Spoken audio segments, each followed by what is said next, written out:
Oil pulling அது எப்படி பண்ணுறது?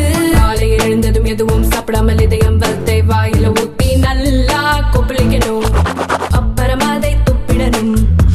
இதுதான் ஆயில் புல்லிங்.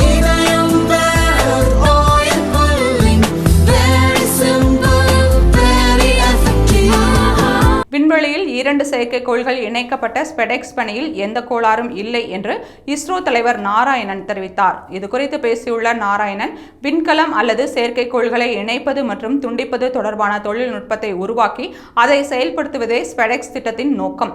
ஸ்பெடெக்ஸ் பணியில் எந்த கோளாறுகளும் ஏற்படவில்லை. 2 செயற்கைக்கோள்களும் இணைக்கப்பட்டுள்ள நிலையில் படிப்படியாக அது குறித்து பல்வேறு தகவல்களை அறிந்த பின்னர் பல்வேறு சோதனைகளை செய்ய திட்டமிட்டுள்ளோம் என்று தெரிவித்தார். மேலும் இது போன்று செயற்கைக்கோள்கள் இணைக்கப்பட்ட நிலையில் அவற்றை கட்டுப்படுத்தும் பணியும் வெற்றி பெற்றுள்ளது என்றும், வரும் நாட்களில் செயற்கைக்கோள்களை பிரிக்கும் பணி மற்றும் மின்சார பரிமாற்ற சோதனைகளும் மேற்கொள்ளப்படும் என்று நாராயணன் கூறினார்.